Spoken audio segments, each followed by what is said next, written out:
Os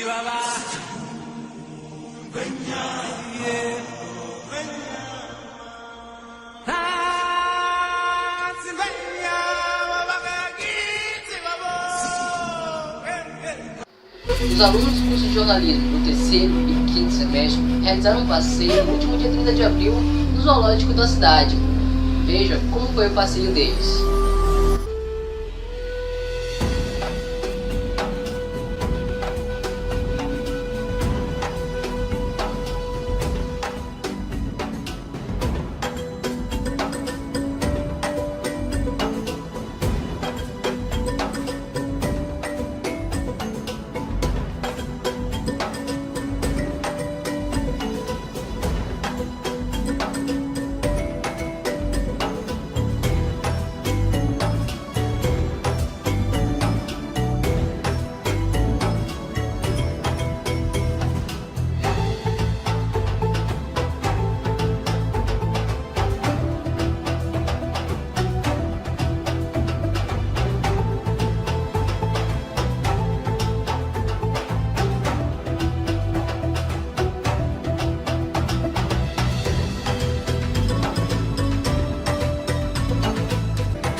De todos os animais que você viu até agora, tipo, qual te chamou mais atenção e por quê?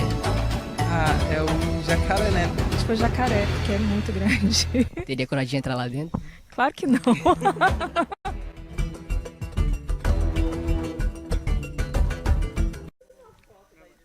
Bom dia, estamos diretamente do Zoonama e vamos falar agora com Jairo Moura, que é o médico veterinário do zoológico.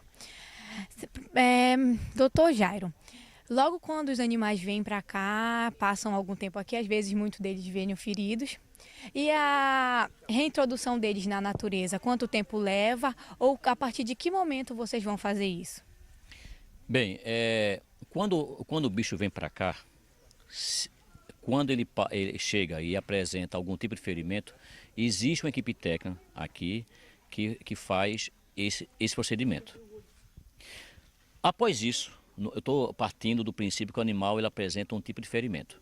Após isso, ele passa por todos os procedimentos que são feitos para saber se aquele animal está, após esses curativos, esses procedimentos, se ele fica em perfeita saúde. No caso dele não estar ferido, também é feito esses procedimentos, mas com outro foco. Saber se o animal ele apresenta, por exemplo, se o animal está precisando de outro tipo de medicamento, se o animal está precisando de algum tipo de remédio para verme, por exemplo, a gente faz isso. Bom, esse período é chamado de quarentena, que é aquele período que esse animal que foi doado ou que veio para nós, ele fica em período de observação. Após esse período de quarentena, que não tem um tempo exato, isso vai depender do estado clínico do animal, mas após esse período, esse animal poderá ser solto ou não. O critério de soltura é muito diferenciado. Por exemplo, o critério de soltura de uma preguiça comum não é o mesmo para um porco do mato. Não é o mesmo para um filhote de uma onça, por exemplo. Por quê? A área de ação de uma preguiça é infinitamente menor do que de um porco do mato, de que uma onça. Segundo, para eu fazer soltura, eu tenho que ter critérios. Aonde eu vou soltar e saber se esse animal ele vai ter condições de ele ficar sozinho, sem servir de presa fácil para outro animal. Só lembrando que na natureza existe essa relação presa-predador. Se eu não tiver critério nesse sentido, eu estou colocando aquele animal num curto espaço de tempo para que ele entre em estado de óbito, para que ele sirva de alimento para outro animal. Eu tenho que ter muito cuidado com isso. Então, soltura, ela existe, sim. Os critérios é que são altamente diferenciados. Pegando aquele exemplo da preguiça que eu citei, aqui nesta área onde nós estamos, é uma área de 147 hectares, tem espaço para uma preguiça, mas não tem espaço para um porco do mato, não tem espaço para uma onça. Neste caso de animais que não tem espaço aqui, a soltura é feita na flona, com o acompanhamento do órgão casambiental.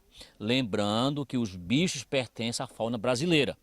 Então, ambientalmente, existem órgãos para isso, que é o IBAMA e também um órgão chamado ICMBio. São esses órgãos que coordenam esse processo da soltura.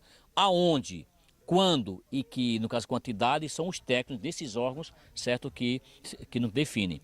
Atendendo à tua pergunta, o animal quando chega, se ele está ferido, é feito esses procedimentos, que o animal ele pode ficar vivo ou não, isso vai depender do estado clínico do animal. E quando ele não chega ferido, ele também passa por um período de observação, que eu citei há pouco, chamado de quarentena. Para ele ser solto, a gente tem que ter em mente se ele vai aprender ou sabe procurar comida e, mais importante, se sabe se defender dos seus predadores. Vamos pensar um caso do animal que foi criado há anos numa casa e a pessoa doa para cá. Se eu soltar esse animal, eu estou assinando embaixo o atestado de óbito a curto e a médio prazo. Então, soltura existe sim, mas devemos ser altamente criteriosos e, mais importante, dentro da lei. Porque, caso contrário, a gente fica fora da lei e, no caso, legalmente, isso não é nada interessante. Muito obrigada, Dr. Jairo.